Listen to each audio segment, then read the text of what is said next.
Assalamualaikum warahmatullahi wabarakatuh. Sampurasun, selamat datang di program kami Osama, obrolan mahasiswa ekonomi syariah. Kami di sini, saya atas nama Umar Faruk dan kawan saya Aini Sahaya, kami sebagai moderator untuk memandu berjalannya acara pada hari ini. Nah, pada pembahasan kali ini kita akan membahas mengenai pengaruh investasi terhadap pertumbuhan ekonomi. Dan narasumber kali ini yang kita undang merupakan sosok yang sangat inspiratif. Beliau adalah seorang anak muda yang memahami tentang keilmuan mengenai investasi yang cukup mumpuni. Dan juga selain itu, beliau juga merupakan salah satu pendiri, mahasiswa salah satu pendiri dari UKM GISB, Galeri Investasi Syariah Bursa Efek Indonesia di kampus kita tercinta, Universitas Islam Bunga Bangsa Cirebon. Terima kasih. Selamat datang Pak Lukman. Selamat datang Pak Lukman. Gimana kabarnya Kak? Baik, walaupun udara agak panas sekali hari ini. Luar biasa, tapi tetap semangat lah Kak untuk berbagi ilmu dan sharing-sharing di forum kita ini. Sebelumnya nih Kak, Kakak kan salah satu mahasiswa yang ikut berpartisipasi dalam mengembangkan GISB di Universitas Islam Bunga Bangsa Cirebon ya. Nah, apa sih Kak GISB itu dan apa yang melatar belakangi berdirinya GISB di UI BBC? Karena saya sering belajar investasi, sering baca buku sendiri, belajar sendiri gitu. Nggak ada nih teman diskusi. Sedangkan di kampus-kampus lain itu beda. Di kampus lain? Nanti gampang dikat aja ya? Iya. Latar belakang saya ngediriin galeri investasi syariah itu karena saya nggak mau belajar sendiri, saya nggak mau diskusi sendiri gitu. Dan saya ngelihat mahasiswa-mahasiswa di Universitas Bunga Bangsa itu tuh banyak banget peminatnya untuk yang peminat di investasi, terutama di investasi pasar modal. Nah, saya lihat di kampus-kampus lain ada galeri investasi. Dan galeri investasi ini mereka buat mahasiswanya mereka sendiri untuk belajar, untuk diskusi mengenai investasi. Nah, makanya saya ngeliat di kampus saya nggak ada, saya inisiatif, saya bisa nih buat ngedirin galeri investasi syariah di kampus saya buat ngewadahin teman-teman mahasiswa untuk berdiskusi dan saling sharing pembelajaran mengenai investasi biar nggak salah. Iya betul sekali. Jadi GISB ini dilatar belakangi karena supaya kita para mahasiswa mempunyai wadah gitu, untuk saling berbagi, saling belajar mengenai investasi itu sendiri. Nah Kak, kita berbicara mengenai investasi. Menurut Kak Lukman sendiri, investasi itu seperti apa pengertiannya? Nah, kalian tahu nggak sih kata investasi itu seperti apa? Investasi itu menurut kami adalah ketika kita melakukan tabungan, menabung investasi finansial. Finansial. Nah, ternyata investasi itu bukan tentang investasi finansial aja. Investasi finansial itu kayak properti, tanah, emas, saham, obligasi, reksadana. Itu kan namanya investasi finansial. Yeah. Nah, ternyata kata investasi itu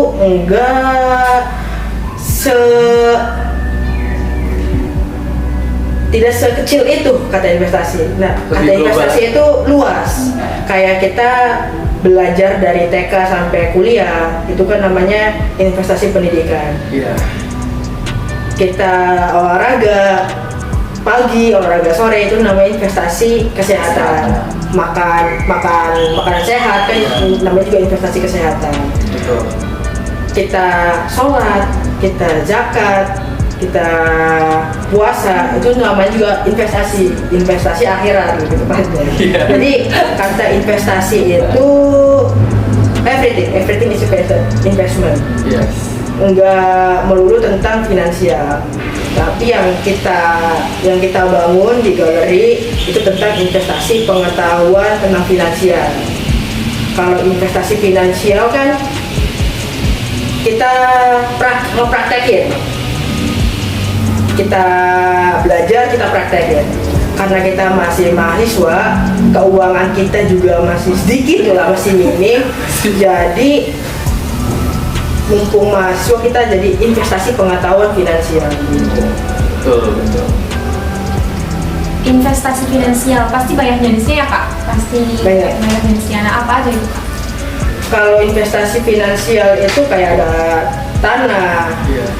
jual beli properti, jual beli emas. Kalau investasi di pasar modal itu ada saham, ada obligasi, ada option reksadana, waran. Kalau untuk manfaatnya sendiri itu seperti apa manfaat investasi? Kalau manfaat investasi itu kita bisa mengatur uang, kan ada passive income, ada active income. Iya. Nanti kalian ngerasain sendiri deh kalau udah bisa penghasilan, misalkan kerja ataupun jualan lah, bisnis. Kalian pasti akan mikir, oh pendapatan saya tuh cuman ini aja, cuman dari gaji aja, cuman dari bisnis aja. Tapi kalau kita mulai investasi, khususnya di finansial, itu punya passive income. Walaupun passive income-nya ini nggak sebanyak gaji, nggak sebanyak tentang bisnis, tapi bisa ngebantu pemasukan kita. Contohnya gini, kalau kita investasi saham nih contohnya ya, Iya. kita milih karena kita ada pengetahuan dulu sebelumnya, punya ilmu waktu masa kuliah misalkan ya, punya uang kita investasikan di saham, itu sambil kerja, tapi uangnya itu sebagian uangnya itu dibeli saham, sebagian uangnya. Nah, uang di saham ini karena kita milihnya di perusahaan yang bagus, kayak fundamentalnya bagus, laporan keuangannya bagus gitu. Iya. Nah, itu bisa mendatangkan passive income. Kita nggak ngapa-ngapain, kita nggak perlu kerja ngebantu perusahaan itu, nggak perlu. Kita cukup tentang kerjaan kita aja. Nah, tapi di saham ini bisa aset kita bisa naik. Itu namanya passive income. Kita nggak ngapa-ngapain tapi penghasilan tuh ada. Itu manfaat investasi salah satunya ya. Iya. Warren Buffett juga pernah bilang, tahu Warren Buffett gak sih? Tahu Warren Buffett nggak? Nggak ya? Warren Buffett itu bapak investor dunia. Para investor itu ngacunya ke Warren Buffett karena Pak Warren Buffett ini salah satu orang terkaya dari investasi. Dia pernah nempatin urutan 3 orang nomor kaya ketiga dunia sebelum hartanya dibagi-bagikan. Jadi Warren Buffett itu punya 100% kekayaan ya, itu udah nempatin posisi 3 dunia. Dia sedekahkan 50% kekayaannya dan masih menepati posisi 10%, 10 orang terkaya di dunia, walaupun hartanya udah disumbangi 50%-nya. Itu. Nah, kata Warren Buffett ini, kalau kamu bekerja terus-terusan tanpa melakukan investasi, kamu akan bekerja gini, kata Warren Buffett gini, jika kamu tidak bisa membuat uangmu bekerja saat kamu tidur, kamu akan bekerja sampai kamu mati. Jadi uang itu bagaimana caranya kita kerja tapi kita nggak ngapa-ngapain. Nah, caranya dengan investasi, berputar. Kata Ibu Sri Mulyani juga gitu. Di pidatonya, saya tuh heran sama orang Indonesia di kampus mana gitu, Ibu Sri Mulyani, kalau orang luar negeri dia kerja, setelah kerja kan dia dapat gaji kan. Nah, gajinya dia bisa manajemennya, satu buat kehidupan dia selama 1 bulan ke depan, satu buat asuransi kesehatannya dia, yang satu diinvestasikan atau dibisniskan. Jadi uangnya itu nggak ada yang endap. Iya. Uangnya terus berputar terus. Itu orang luar negeri. Nah, sedangkan di Indonesia, ini kata si Ibu Sri Mulyani ya, setelah dia dapat gaji, pasti dia ngebeli kebutuhan dulu. Iya. Kebutuhan dulu kan. Habis kebutuhan selesai, baru uangnya disimpan di saving, taruh di bawah bantal lah atau bebas lah, nabung aja pokoknya. Iya. Jadi uang udah berputar. Nah, itu yang membedakan kita sama orang luar. Kan uang luar itu uangnya selalu berputar, dan kita hanya mengandalkan gaji dan uangnya disimpan, Nggak berputar. Jadi nggak ada penghasilan lagi selain gaji. Jadi cuma satu pintu gitu. Satu pintu. Nah, Kak, kita kan tadi udah bahas tentang investasi, apa itu pengertiannya, jenis-jenisnya maupun manfaatnya. Nah, sekarang kita sudah mendapatkan apa itu gambarannya tentang investasi. Menurut Kak Lukman, kita masuki ke ranah yang lebih global lagi. Apa sih pengaruhnya investasi terhadap pertumbuhan ekonomi itu sendiri? Apa hubungannya? Kalau kita lihat di negara-negara lain itu punya bursa efeknya masing-masing, tentu dengan nama mereka tersendiri. Iya. Nah, di Indonesia pun ada, kita punya namanya Bursa Efek Indonesia. Dia yang menjalankan atau mengawasi di pasar modal Indonesia. Nah, Pak, Bursa Efek Indonesia ini dibuat untuk jadikan barometer pertumbuhan sistem perekonomian Indonesia. Iya. Jadi para investor itu bisa melihat bagus atau enggaknya suatu negara, perekonomian suatu negara dilihat dari bursa efeknya. Semakin bagus kinerja bursa efeknya, semakin tumbuh perekonomian Indonesia, semakin banyak juga yang orang untuk menaruh uangnya di Indonesia. Enggak. Dengan itu Indonesia bisa mendapatkan uang untuk membangun sistem perekonomiannya, kayak membangun infrastruktur, membangun properti, ataupun membangun kesejahteraan rakyatnya. Nah, di bursa efek juga itu bisa menjadi salah satu penghasilan negara, karena investor jual beli saham itu kan dipotong pajak. Nah, pajaknya itu masuk ke negara. Jadi perputaran uang di bursa efek ini ada pemasukan juga buat negara. Kalau negara nggak ada bursa efek, yang pertama negara itu akan kesulitan untuk mencari investor. Yeah. Nah, yang kedua negara kehilangan sumber pemasukan, sumber penghasilan negara.